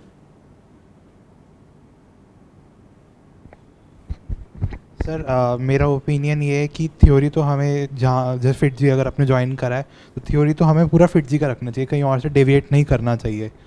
Doubts majority हमें कोशिश करनी चाहिए कि peer और teacher के through हो, लेकिन मैं अपने केस में मेरे लिए ऑनलाइन में जो जैसे वेबसाइट्स है जैसे डाउट नेट वगैरह उन सब पे डाउट क्लियर करना मेरे लिए थोड़ा ज़रूरी था, क्योंकि उससे मेरे को एक लेवल ऑफ एक्सपीरियंस मिला इन क्वेश्चंस में कि मतलब इन क्वेश्चन से थोड़ा कंफर्टेबल हुआ. जब मैंने ऑनलाइन थोड़े सोल्यूशंस देखे तो उससे मेरे को थोड़ा कंफर्टेबल हुआ. वैसे हमें मेजॉरिटी ऑफ डाउट्स टीचर और पीयर्स के थ्रू करने चाहिए, बट अगर ऑनलाइन से फ़ायदा हो रहा है तो भी उस पर जाना चाहिए. Doubt, I mean, this brings another important point, okay, in my mind, that is the doubt handling, doubt management. Because students and parents के अलग अलग इसमें definitions होते हैं. कुछ बच्चे ऐसे भी होते हैं कि आज उनको मान लीजिए कि कोई चैप्टर पढ़ाया गया, फॉर एग्जांपल काइनेमेटिक्स पढ़ाया गया और उनको बोला गया कि अच्छा पैकेज अटेम्प्ट करना है, तो 2 दिन के बाद वो आ जाएंगे, 50 क्वेश्चन है, 50 में से हो सकता है कि एक भी नहीं हुआ हो या 2 हुए हो, और उनको लगता है कि बाकी सारे क्वेश्चन जो है उनके डाउट्स हैं. So they are looking for solutions. So, I mean, that is one extreme case. And as you said that, okay, one should try to solve a question by and large, okay, on own. This is what you said, right? तो एक वो extreme है जहाँ पे कि हम कहीं से कुछ ऐसे मतलब हेल्प नहीं ले रहे हैं, और हेल्प ले भी रहे हैं तो ठीक है, हेल्प लेने का तरीका मालूम होना चाहिए कि भाई हम टीचर से अपनी वर्किंग डिस्कस करते हैं, राइट, उसमें मिस्टेक्स क्या है आप नहीं पकड़ पा रहे हो वो पूछते हैं, एक एक हम सॉल्यूशन पूछते हैं. तो this is a very major issue. Okay, तो यहाँ पे मतलब बच्चों को ये समझना कि हाउ टू मैनेज डाउट्स, क्योंकि ऐसा कभी भी नहीं होगा कि आपको कोई चैप्टर पढ़ाया गया और आप उसमें 100% चैम्पियन बन गए 2 दिन के अंदर या 2 महीने के अंदर भी. यदि 100% चैम्पियन होते तो जेईई एडवांस में फिर तो आराम से हम 90% और 80% स्कोर कर लेते. तो ये तो नहीं कहा जा सकता ना कि हमारे पूरे कंट्री में 1000 ऐसे बच्चे भी नहीं हैं, है ना, जो कि जेईई के सिलेबस को कमांड नहीं कर सकते. इस साल का यदि हम 1000 रैंक का कट ऑफ देखेंगे तो probably it will be close to what 170-160 marks I believe out of 360. So less than 50% या 50% के आसपास होगा. तो 1000 रैंक का कट ऑफ यदि 50% पे जा रहा है तो क्या हम ये कह सकते हैं कि इस मतलब इतने सारे लैक्स ऑफ कैंडिडेट्स में सिर्फ मतलब 50% भी हम मतलब उस पोजीशन में नहीं बना पा रहे हैं? तो क्या डाउट वाली चीज़ को, क्योंकि ये 50% भी वही ला रहा है जिसने कि डाउट्स कम पूछे हैं मेरी नज़र में. जिसने जितने ज़्यादा डाउट्स पूछे हैं उसके एग्जाम में परसेंटेज उसी हिसाब से मुझे लगता है कि मतलब कम ही हो जाता है. तो this is a very tricky issue, very tricky issue, क्योंकि पेरेंट्स को भी लगता है, बच्चों को भी लगता है अरे डाउट जब तक दूर नहीं होगा ये चैप्टर का वो आगे कैसे बढ़ेगा. तो who will like to take this point and speak and clear the confusion in students' mind or parents' mind? मतलब कभी भी theoretical डाउट होता है और मतलब क्लास में हमें आता है और वो हमें जैसे कोई कॉन्सेप्ट समझ में नहीं आया या उसमें थोड़ा डाउट है तो वो उसी समय पूछ लेना चाहिए, वो बेस्ट रहता है. और बट अगर प्रैक्टिस के टाइम पे initial not in initial stages मतलब थोड़े लेटर स्टेजेस में हमें कोशिश करना चाहिए कि हम खुद ही ट्राई करें, और जब तक मतलब एकदम नहीं हो जाता कि हमें बिल्कुल नहीं हो पाएगा, जब तक एकदम होप खत्म हो जाता है कि क्वेश्चन में कुछ स्ट्राइक नहीं कर रहा, तब तक हमें डाउट नहीं पूछना चाहिए. मतलब मेरे हिसाब से हमें ट्राई करते रहना चाहिए. स्ट्राइक कर जाता है. Suppose a student is aiming for 2-digit rank and he is quite competent, मतलब he has that much potential. So during the 2 years of preparation, this again is a difficult question to answer, but during the 2 years preparation, out of all the questions that he would be attempting, what percentage should be asked in form of doubt? 5%, less than 5%. Okay, just think of it, and because this is one question which I have been asking almost all top ranker students every year, okay, for my own knowledge. And I remember that I mean generally students rank 1, rank 2, I mean they say that sir it's difficult to come out with any percentage, but I hardly would have asked 50 questions during my entire preparation. मतलब पूरे 2 साल के preparation में शायद मैंने 40 या 50 question, शायद 40 या 50 है, उससे भी कम हो सकते हैं, जहाँ पे कि मैंने बोला होगा कि सर मेरे से नहीं हुआ, आप बताओ कि इसमें क्या करना है। अब 40-50 क्वेश्चन यदि किसी स्टूडेंट ने बताया तो हम कह सकते हैं कि यदि उसने मान लो कि टोटल 5000 क्वेश्चन अटैम्प्ट किए होंगे या 10,000 किए होंगे डेफिनेटली 2 साल 3 साल में, तो उसके हिसाब से आप परसेंटेज कैलकुलेट कर सकते हो क्या होगा। अब इसमें ये भी हो जाता है कि पेरेंट्स और बाकी के जो फ्यूचर एस्पिरेंट्स हैं वो ये कह सकते हैं कि because he is that capable, rank 1 rank 2 की बात आप कर रहे हो, इसलिए उसके डाउट्स कम थे। द पॉइंट हियर इज़ कि हैबिट फर्स्ट, पहले हमें ये हैबिट फॉर्म करना है कि भाई हम खुद ट्राई करें, मिनिमम डाउट्स पूछें। हैबिट से रिजल्ट आता है या रिजल्ट आके हम बताएंगे कि हमारी ये हैबिट थी इसलिए हमारा रिजल्ट आ गया। So let's hear from us person on this. So मुझे लगता है डाउट पूछने का सिग्निफिकेंस बस इतना होता है कि जैसे हमने कोई कंसेप्ट पढ़ा प्रिपरेशन के टाइम पे और हम उसे भूल गए, फिर हमने उसका क्वेश्चन देखा, हमें मतलब वो डायरेक्ट क्वेश्चन था कंसेप्ट पे, पर हम कंसेप्ट ही भूल गए, तो अगर हम उसका डाउट पूछ ले तो हमें वो कंसेप्ट याद आ जाएगा। पर अगर एक बार हम ऐसे लेवल पे पहुंच गए कि हमें लगता है कि हमें बेसिक कंसेप्ट सारे पता हैं, तो फिर मुझे लगता है कि डाउट पूछना ज़्यादा कुछ हमें ऐड नहीं करता, क्योंकि उसके बाद तो हमारी थिंकिंग कैपेसिटी भी था क्वेश्चन। अगर हम नहीं सोच पाए, हमने सोल्यूशन देख भी लिया, तो दोबारा कोई ऐसा क्वेश्चन आएगा हम नहीं सोच पाए। Very right, very right. But it's like when there is a conceptual problem, lack in understanding of concepts in the very beginning, in the initial phases, you are not sure, and then of course okay you are asking the question to the teachers so that your concepts get clear, not that you get the solution. But once you think that you have threshold understanding of that chapter, of that concept, then what matters is building of thinking ability, okay, which can crack the complexities involved in a question. तो यदि आप वहाँ पे solution लेते हैं तो उस solution से आपकी थिंकिंग एबिलिटी में कोई पॉजिटिव चेंज नहीं आता है। This is what you are trying to say. मतलब कुछ क्वेश्चंस कह सकता हूँ कि बहुत एक्सेप्शन, कुछ exceptions are always there. Out of 1000 questions there can be 1 or 2, and when you come out with that kind of question to a teacher and teacher knows you well, because it is also important to whom you are asking. If the teacher knows you well, then teacher will tell only that much thing which can add value to your understanding. Okay, but if you are asking or if you are going to a solution platform where you are just getting the solution, okay, in that case the benefits will be less, benefits will be limited. Anything else on this, Shivani? So जैसे आप अभी बोला था कि doubt किससे पूछ रहे हैं और कैसे पूछ रहे हैं, ये भी बहुत इंपॉर्टेंट है। अब या तो पूरा सोल्यूशन देख लो, उसमें उतनी वैल्यू एडेड नहीं होगी, या फिर हम किसी चीज़ की हिंट ले रहे हैं, जैसे किसी क्वेश्चन पे स्टक हो गए पूरी तरीके से, कुछ आगे प्रोसीड ही नहीं हो रहा, फिर हिंट लेने के बाद उसको रीट्राई कर रहे हैं और उसमें जो थिंकिंग हो रही है उससे मुझे लगता है थोड़ी वैल्यू ऐड होगी। ओके सर, बेसिकली डाउट्स की भी ना 2 कैटेगरी होती है। एक जिसमें आपको दिख रहा है कि ये करना है लेकिन वो क्वेश्चन का फाइनल आंसर नहीं आ रहा आपको, और एक तो क्वेश्चन ऐसा ही है जिसमें दिमाग ही नहीं चल रहा। तो जो 50% ऐसे क्वेश्चंस होते हैं जिसमें आपको लग रहा है कि आप कर सकते हो, उसमें तो आपको बिल्कुल अपना दिमाग ही लगाना चाहिए, बहुत स्ट्राइव करना चाहिए। मेरे एक्सपीरियंस में उससे फाइनल आंसर आ जाता है, आप क्रैक कर लेते हो।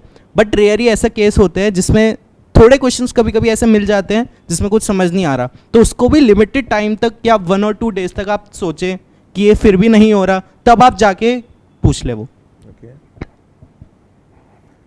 यहाँ पे सर मैं अपना एक छोटा सा एग्जांपल शेयर करना चाहूँगा। जब रिव्यू फेज़ में हमारा स्टार्टिंग में टेस्ट हो रहे थे, तो मैथ्स के 2-3 टेस्ट के बाद मैंने एनालाइज़ करा कि कॉम्प्लेक्स नंबर मेरा बहुत वीक है, मतलब मैं उसमें अप्रोच भी नहीं कर पा रहा हूँ, मैं उसमें देख भी नहीं पा रहा हूँ कि चीज़ें कैसे होती हैं। तो इंस्टेड ऑफ कि उन क्वेश्चन पे वरी करके, मैंने सर से उन क्वेश्चंस को दिखा के उसके एक लेवल नीचे की शीट मांगी, और उस शीट को करके थोड़े बेसिक्स लेवल के सवाल थे और वो ऊपर तक जा रहे थे। उनको कर करके मेरे को बेसिकली समझ में आ गया कि हाँ, कॉम्प्लेक्स नंबर में एप्लीकेशन कैसे करना है। कॉम्प्लेक्स नंबर का सवाल आएगा तो मेरे को वे ऑफ अप्रोच क्या होनी चाहिए। और जब मैंने वो क्वेश्चन खुद से करे, मैंने 1 हफ्ते तक वो शीट करी, चाहे मेरे कितने भी क्वेश्चन बचे रहे, मैंने 1 हफ्ते तक करी वो, और मतलब मैं खुद से वे ऑफ अप्रोच निकाली, खुद से मेथड्स निकाले मैंने। वो मेथड्स जब आप अपने खुद से करो तो वो बिल्कुल दिमाग में छप जाते हैं, और एंड एडवांस डे तक वो वे ऑफ अप्रोच मेरे को याद थी। तो खुद से करना मैटर्स मोर, आई बिलीव। ठीक है, मेरे तरफ से आखिरी क्वेश्चन है, बट उसके बाद आप लोग अपने पॉइंट्स फ्रीली ऐड कर सकते हो।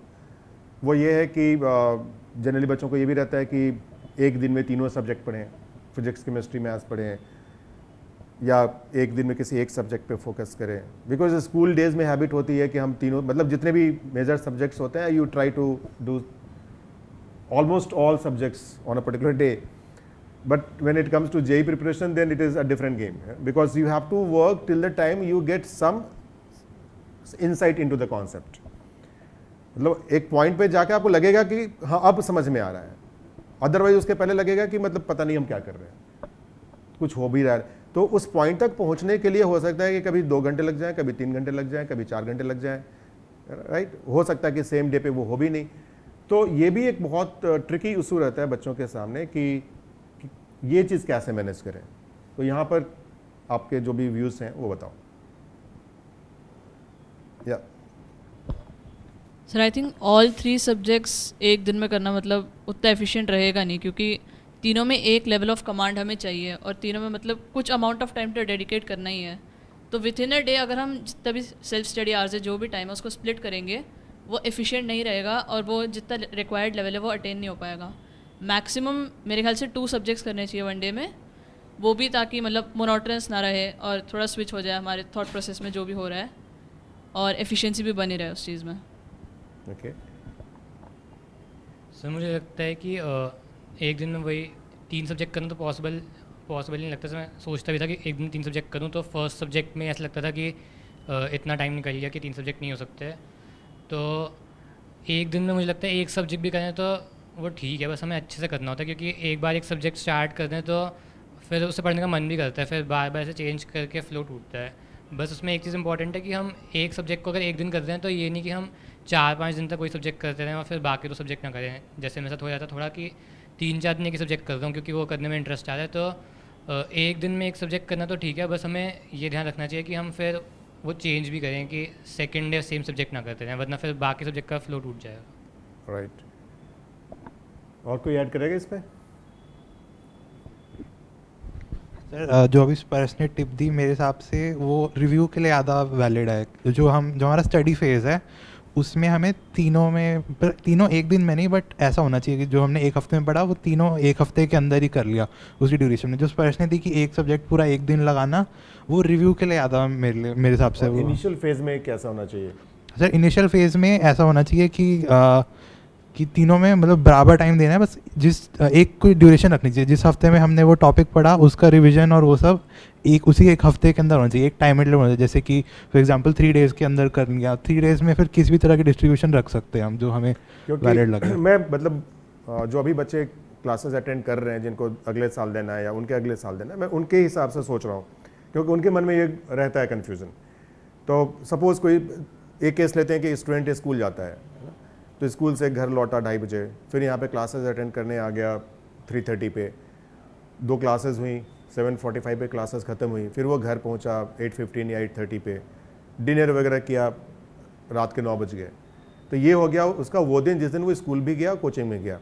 अब उसके पास रात में बचे हैं पढ़ने के लिए may be 3 hours, because you will not से कि ओके अगले दिन स्कूल तो जाना ही है उसको, तो रात के मतलब 11-12 दैट्स इट। तो 2 से 3 घंटा उसके पास टाइम बचा हुआ है। और दूसरे दिन जिस दिन कोचिंग नहीं हो रही है उस दिन उसके पास आप कह सकते हो कि 7 to 8 आवर्स है टोटल। तो ऑन एवरेज मतलब यदि हम 2 दिन का एक यूनिट बना लें, एक दिन क्लास आया और एक दिन कोचिंग में क्लास नहीं आया, तो एक दिन उसके पास 3 घंटे हैं रफली और दूसरे दिन उसके पास 7 आवर्स हैं, दोनों मिलाकर 10 आवर्स हो गए, राइट। तो इस 10 आवर्स में मतलब यदि हम पहले दिन सोचें कि वो 2 सब्जेक्ट भी पढ़े तो शायद मुश्किल होगा। सर मेरा इसमें ऐसा ओपिनियन है कि जैसे क्लास में उसी टाइम थोड़े बहुत इंपॉर्टेंट लाइन है, एक लाइन हाईलाइट कर ली, 2-4 लाइनें हाईलाइट कर ली, जो अच्छा क्वेश्चन है वो हाईलाइट कर लिया। जो उस 3 घंटे में वो थोड़ा सा रिवाइज करने के लिए वो इंपॉर्टेंट पॉइंट देख लिया, क्वेश्चन देख लिया। और जो अगले दिन जैसे दूसरी यूनिट में जो उसके पास फ्री टाइम है उसमें वो चाहे तो पूरा का पूरा एक बार दोबारा देख सकता है, या फिर कोई नए क्वेश्चन ट्राई, क्योंकि 3 घंटे में क्वेश्चन ट्राई करने की हिम्मत नहीं होगी। जिस दिन मतलब क्लासेस हुई हैं और वो टॉपिक पहली बार वो पढ़ रहा है, मतलब उस दिन आपका कहना है कि he should revise, because 2 class हुई होगी एक दिन में, है ना। तो यदि फिजिक्स केमिस्ट्री हुई है तो फिजिक्स केमिस्ट्री के जो नोट्स हैं उनको आप रिवाइज कर दीजिए, उसमें जो भी इंपॉर्टेंट पॉइंट्स हैं अंडरलाइन करना है, या यदि आपको लगता है कि ये चीज़ मेरे को समझ में नहीं आया है तो ये मेरे को अगली क्लास में पूछना है, या इसको मुझे खुद पढ़ के अगले दिन क्लियर करना है, तो ये काम वो कर सकता है on that particular day. Yes, sir. और हो सकता है कुछ स्कूल का भी काम उसका हो, ऐसा भी नहीं है। सो मैक्सिमम वो यही कर सकता है ऑन दैट डे। और अगले दिन जब उसको कोचिंग नहीं आनी है तो उसके पास 7-8 आवर्स हैं, तो देन ही कैन प्लान कि हम 4 आवर्स एक सब्जेक्ट को दें या 5 आवर्स एक सब्जेक्ट को दें। बट आवर्स देने के साथ जो अक्षत ने बताया उस चीज़ को याद रखना होगा कि हम टाइम दे किस ले रहे हैं। Okay, it is not a ritual कि मुझे 3 घंटे इसमें 3 घंटे उसमें दे रहे हैं, ताकि हमारा एक मिनिमम अंडरस्टैंडिंग वहाँ पर डेवलप हो, राइट। अब जिस बच्चे की बात हो रही है कि वो वीक में 3 दिन कोचिंग आ रहा है, 3 दिन घर पे मतलब उसके पास एक्स्ट्रा टाइम है, अब उसके पास मान लीजिए कि जो वीकेंड्स होते हैं, तो वीकेंड्स को कैसे यूज़ करना चाहिए, इस पर कोई comment? Because time management is a major issue for all the students and parents, how to use that time. तो कुछ स्पेशल एनीथिंग, या प्रैक्टिस प्लान जो वीक में हुआ है वही प्रैक्टिस प्लान वही करें, प्लान करें। कुछ बच्चों का होता है कि थोड़ा आगे का भी करना शुरू कर दें, कुछ बच्चों का होता है कि मेरा पुराना ही क्लियर नहीं हुआ है तो अभी जो हो रहा है उस पर फोकस ही नहीं करते हैं, वो पहले का ही कुछ कुछ करते रहते हैं। तो मतलब ये सारी इशूज हैं, there are many questions. Okay, of course time is here also limited, so may be कि we will be discussing for another 15-20 minutes. तो लास्ट के 15-20 मिनट्स में चाहूँगा कि आप लोग अपने तरफ से जो भी आपको लगता है कि this is the best piece of advice that you can give to future aspirants, so let's do that. Think of your points and suggest वही अकॉर्डिंग। एक वैसे तो डिस्कस हो गया, पर वही पॉइंट है कि जो पेरेंट्स के दिमाग में घूमता रहता है ना, वो स्कूल और कोचिंग में बैलेंस करना। इसका आंसर दिया है इन्होंने, बट अगर फिर भी किसी के माइंड में कुछ है सजेशन ऐसा, बिकॉज ये बहुत इंपॉर्टेंट पॉइंट है, सारे पेरेंट्स और बच्चों के दिमाग में यही चलता रहता है कि स्कूल और उसको कैसे मैनेज। स्पेशली दिल्ली जैसे जगह पे जहाँ पे कि बच्चे स्कूल जाते हैं, देर आर प्लेसेस जहाँ पे कि स्कूल की स्टूडेंट शायद नहीं रहती होंगी, but when we talk of Delhi then yes this is a challenge. तो आप लोगों में से किसी को एक्सपीरियंस अगर शेयर करना है तो वो शेयर कर बट इनके साथ थोड़ा सा ये प्रॉब्लम रहा होगा कि भाई कोरोना टाइम पे इनको वैसे भी स्कूल नहीं जाना पड़ा, तो हाँ बस ये थोड़ा सा रहा, इसलिए ये बोल रहे हैं कि I was fortunate, but right. तो बट फिर भी अगर कोई सजेशन किसी को देना है तो दे सकता है। ये तो फिर एक मैटर ऑफ प्रायोरिटीज ही हो गया कि सीबीएसई टॉपर बनना है या जेई टॉपर बनना है। सीबीएसई टॉपर बनना है, जेई टॉपर बनना है, ओके या basically end of the day जो मैटर करेगा वो है कि आपके कॉन्सेप्ट्स कितने क्लियर हैं। अगर आपको सीबीएसई में लॉन्ग आंसर लिखने हैं या एडवांस में एक particular tough easy question solve करना है, आपके अगर कॉन्सेप्ट्स क्लियर होंगे तो आप दोनों चीज़ें कर पाएंगे। ओके, अगर आप स्कूल का भी मैनेज कर सकते हैं बिना एक्स्ट्रा एफर्ट्स मारे, वो असाइनमेंट्स वाली जो आपने बात कही वो तो उसके लिए एक्स्ट्रा टाइम लगेगा, बट जो स्टडी वाली चीज़ पॉइंट है वो जी में अगर आप अपने सारे कॉन्सेप्ट्स क्लियर कर लेते हैं, स्कूल भी जाएंगे उधर से भी कुछ कॉन्सेप्ट जो इंग्लिश के हो गए, मतलब स्पेसिफिक सब्जेक्ट्स हो गए जो यहाँ पे नहीं पढ़ाए जाते, वो भी क्लियर हो जाते हैं। ऐसे वरी करने की बात नहीं होती कि बोर्ड्स आ रहे हैं तो आपको चिंता है, वो मैनेज हो जाती हैं अगर आपके कॉन्सेप्ट्स क्लियर हैं। आप पूरे साल मेहनत करेंगे तो फिर कार्तिक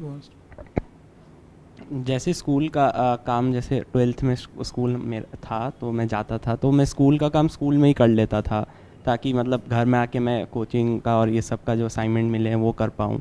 तो मतलब ये जैसे कुछ बच्चे होते हैं जो स्कूल में कोचिंग का काम कर रहे होते हैं ऐसे फ्री टाइम में, वो भी ठीक है, लेकिन मतलब स्कूल का काम स्कूल में हो जाए तो ज़्यादा अच्छा रहता है वो, क्योंकि उसमें एक्स्ट्रा टाइम नहीं देना पड़ेगा फिर। तो मैं बताऊंगा जैसे 2 साल हमारा तो ऑनलाइन स्कूल था, तो मैंने तो 2 साल में कोई क्लास अटेंड नहीं करी, और ना मैंने अब स्कूल से पिटाई होगी तो स्कूल में मतलब वो डांटते हैं पर वो हैंडल करना पड़ता है बस। ओके, और ना मैंने इंग्लिश और कंप्यूटर साइंस कभी पढ़ी 2 साल में, बस बोर्ड के अंदर ही मैंने लास्ट दिन के एंड के 4 घंटे में पढ़ा, तो उसके बेस पर मैं इतना कह सकता हूँ कि उतना पढ़कर भी 90% से ऊपर तो आ ही जाएगा, और फिर मैटर तो करता नहीं कि 94% आए या 99% आए बोर्ड्स के अंदर, तो मतलब ऐसे चिंता नहीं करनी चाहिए कि हमारी परसेंटेज बहुत ज़्यादा ड्रॉप हो जाएगी, क्योंकि 12th बोर्ड के अंदर मार्क्स सबको मिल ही जाते हैं चाहे कितनी भी कम प्रिपरेशन करें। या अक्षत, मैं इस पर पॉइंट ऐड करना चाहूँगा कि 11th-12th में जब बच्चे आते हैं तो जो अच्छे बच्चे होते हैं उनके लिए एक मेमोरी इमोशनल प्रेशर होता है कि अभी तक हम स्कूल में टॉपर रहे हैं, 11th में आके हम कैसे टीचर्स हमें टोकेंगे, बच्चे देखेंगे काम नहीं हुआ ये, तो वो सबको अवॉइड करना चाहिए। मतलब आप ये सोचो कि आप एडवांस की प्रिपरेशन कर रहे हो, आप जब मार्क्स देखोगे तो आपके एग्ज़ाम में मार्क्स आ जाएंगे। अगर आपकी फिजिक्स स्पेसिफिकली साइंस में तो ये एडवांटेज रहता है, कॉन्सेप्ट्स क्लियर तो एटलीस्ट पीसीए में तो आपके मार्क्स आ ही जाएंगे। तो आप जो इमोशनल बैगेज बच्चे कैरी करते हैं कि फ्रेंड्स के इतने मार्क्स आ रहे हैं, हमारा काम कंप्लीट नहीं है, टीचर्स प्रेशर बनाते हैं, कई बार स्कूल के टीचर्स बहुत प्रेशर बनाते हैं, 10th तक आप अच्छे थे, 11th 12th में क्या हो गया, प्रैक्टिकल के लिए आओ। तो आप उस सबको अवॉइड करो सब, क्योंकि एटलीस्ट लास्ट में मार्क्स आ जाते हैं अगर आपने पीसीए में कॉन्सेप्ट्स क्लियर करे हैं तो। स्कूल की रेपुटेशन की चिंता नहीं करनी है। हाँ या आकाश, सर इस पॉइंट पे मेरे को लगता है कि पेरेंट्स को थोड़ा सा एडजस्ट करना चाहिए और उनको थोड़ा सा मतलब समझना चाहिए, अंडरस्टैंड करना चाहिए कि अगर जेईई एडवांस के लिए कोई अच्छे से प्रिपेयर कर रहा है तो वो ऑटोमेटिकली बोर्ड्स में अच्छा करेगा। एंड इंग्लिश और सीएस बस वो मतलब जो भी 5th सब्जेक्ट है वो बैलेंस कर ले, उसको सही से मैनेज कर ले तो वो कर लेगा। तो पेरेंट्स का थोड़ा रोल होता है इस चीज़ में, स्कूल वाले पार्ट में। अच्छा एक चीज़ बस स्ट्राइक किया अभी मुझे, पूछने के पहले मैं जस्ट जानना चाहूँगा, मुझे तो मालूम है बट जो व्यूअर्स होंगे उनके लिए, कि यहाँ पे आप लोगों का फिटजी के साथ कितना लंबा एसोसिएशन था। तो स्पर्श, when did you join FIITJEE? 9th class. 9th class, so 4 years back. Okay, Shivani? So 4 year. 4 year, okay. 4-year program. 4 years program. 4-year program. 4 years. 4 years. 4 years. Sir, 2 years. 2 years. Sir 2 years. 2 years. 4 years. 4 years. 3 years. 3 years. तो I mean message जो है वो loud and clear है, मुझे बताने की ज़रूरत नहीं है, बट ये बताने की ज़रूरत क्यों है? जो बच्चे फिटजी में हैं, क्लास 9th में आ गए, 10th में आ गए, तो कहीं ना कहीं उनका एक जो जेई की जो फाउंडेशन है, जेई प्रिपरेशन की जो ज़रूरत है, वो जब तक वो 11th में आते हैं तब तक काफ़ी हद तक उनका फाउंडेशन स्ट्रांग हो चुका होता है, राइट? लेकिन जो बच्चे 2 ईयर में आते हैं डेफिनेटली वो भी कोप अप करते हैं, बट उनके लिए चैलेंजेस थोड़ी ज़्यादा होंगी, है ना? कहने के लिए वो 2 ईयर प्रोग्राम होता है, but your classes will commence sometimes may be in April, assuming this corona effect is gone and things resume at the same time like it used to happen before corona, तो अप्रैल में classes शुरू होंगी और आपको अगले साल सितंबर तक, है ना, जब आपके स्कूल में प्री बोर्ड्स का प्रेशर आना शुरू होता है या मेंस के लिए आप सोचना शुरू करते हो या रिवीजन करना शुरू करते हो, तो सितंबर अक्टूबर तक आपका सिलेबस जो है वो 100% ख़त्म होना चाहिए। तो that 2 years is basically not 2 years of the course completion or syllabus completion. That 2 years includes everything. So actual जो teaching है जिसमें basics बन रहे होते हैं, वो duration आपके लिए 14 months का रहता है या 15 months का रहता है या maximum 16 months का रहता है, right? तो जैसे अभी आपके पीछे एक वो बिग बैंग एज का लगा हुआ है, उधर फिटजी टैलेंट रिवॉर्ड एग्जाम लगा हुआ है। कुछ लोगों को ऐसा लग सकता है कि ठीक है कि ये भी एक मतलब इस एग्जाम की पब्लिसिटी है, but don't you think that those students who have not started their preparation on the right note till now, if they are serious for IIT JEE Advanced 2024 और 2025 और 2026, तो उनका जो जेई का जो प्रिपरेशन है वो कब शुरू होना चाहिए? Can they afford to wait for another 6 months? Should they wait for another 6 months, 7 months, 8 months, or should they start it now as far as foundation building is concerned?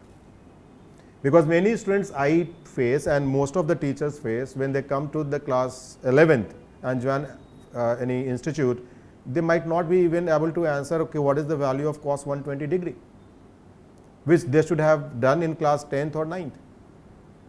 Now suppose that the maths part is done in a week time, so how much pressure will be there on that student? The idea is to reduce that pressure. Are you ready for preparing for JEE Advanced? Are you JEE Advanced preparation ready? So what do you suggest? When should one start understanding this basic need of JEE preparation? If you do not know that, okay, you are in big trouble. Not all students will be in your league. सारे students अरमान, खत्रीपाल, स्पर्श, जैन या शिवानी, आदित्य, अक्षत, okay, Raghav या कार्तिकेन या आकाश या हार्दिक के level पे सारे students नहीं होंगे, आपके साथ एडेड एडवांटेज था, है ना, आपको बिग बैंग एग्जाम नहीं देना था, आप यहाँ पे 9th में ही थे।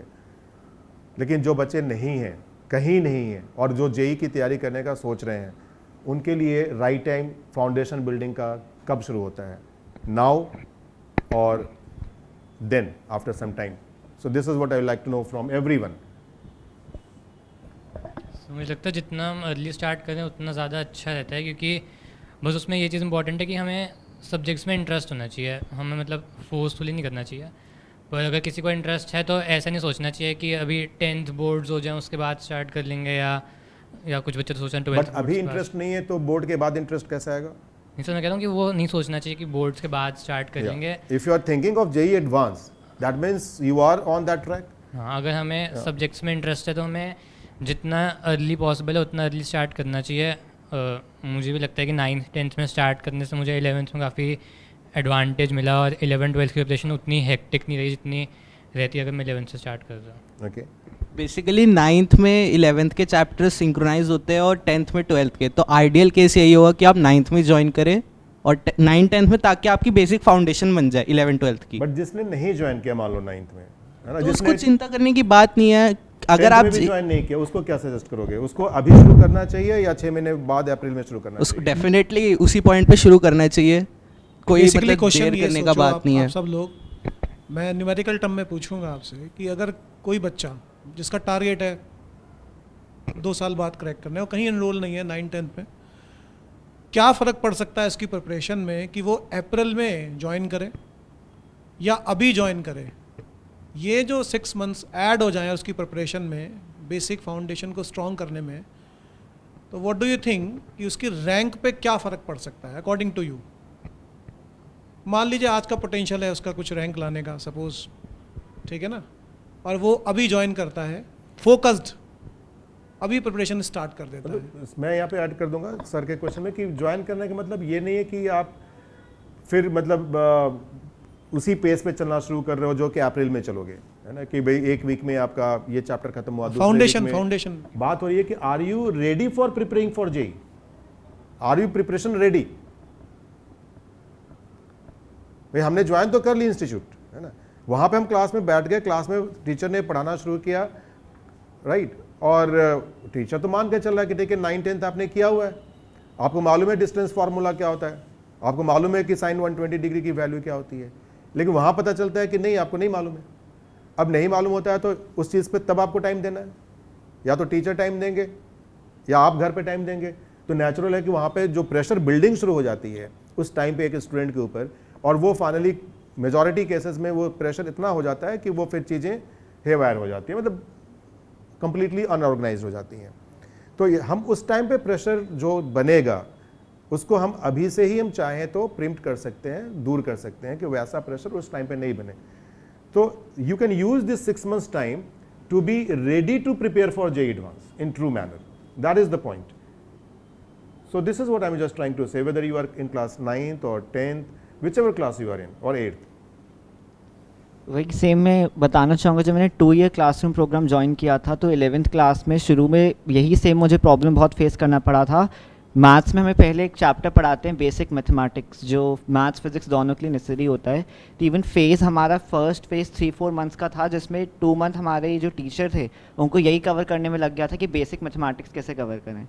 तो ये टीचर्स के ऊपर भी, क्योंकि आप जब 11th-12th में आ जाते हो तो टीचर्स के पास भी एक प्रेशर है कि उनको सिलेबस कंप्लीट करना है, क्योंकि आपके पास रिव्यू में भी सफिशिएंट टाइम होना चाहिए।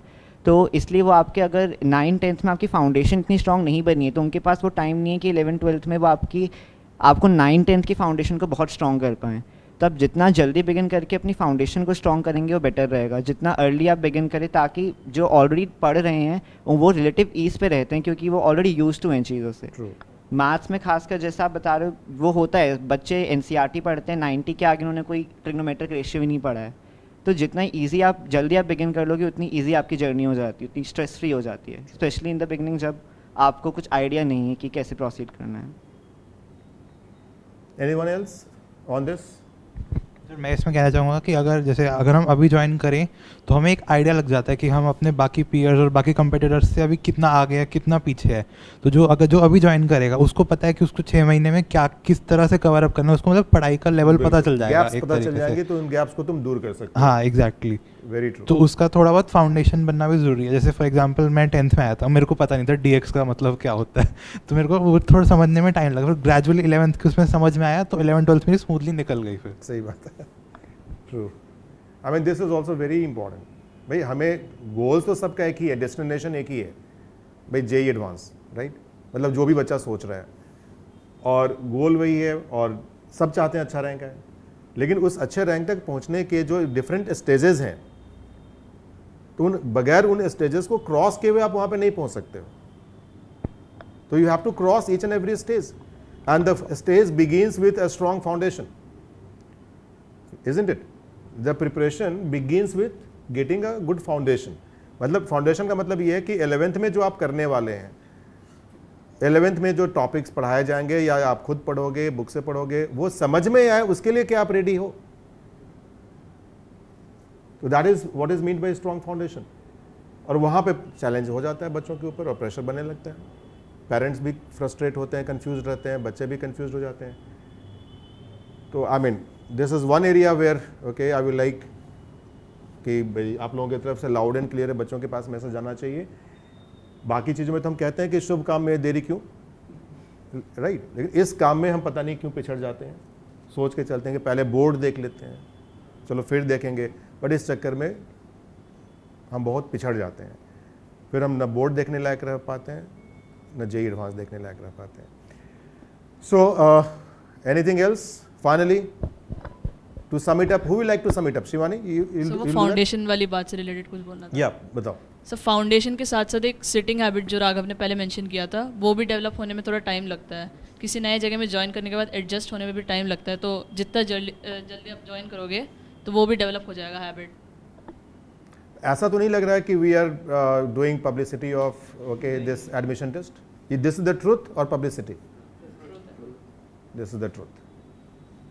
And one example is this 2-year, 4-year, 3-year. I mean, this is one example. हार्दिक कुछ कहना चाहोगे? या अपना पर्सनल एक्सपीरियंस शेयर करना चाहूँगा। जैसे मैं 4 ईयर से हूँ, तो लिटरली मेरे को पूरी 9th क्लास ये समझने में लग गई कि FIITJEE के लिए पढ़ाई कैसे करते हैं, FIITJEE और स्कूल में प्रॉपर टाइम डिवोट कैसे करना चाहिए। तो ये जो एज मेरे को मिल गया, आई थिंक ये बहुत बड़ा लीप मिल गया मेरे को 3 और 2 ईयर वाले बच्चों से। और मैं तो लिटरली अब अपनी रिजल्ट आने के बाद मम्मी को कहता हूँ कि आपने 9 से क्यों 6-7 से ज्वाइन करवा देना चाहिए था मेरे को।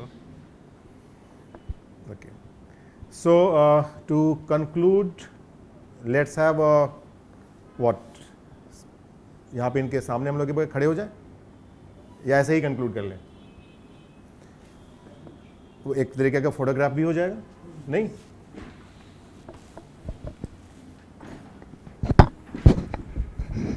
आइए अरमान जी। और राघव अपने ट्रेडमार्क के स्टाइल में विक्ट्री सिंबल बनाओ। ओके, सो कैसे करते हैं? ऐसे? ये सही है? ये सही है ना? या लेट्स डू दिस। या so best of luck to all future aspirants.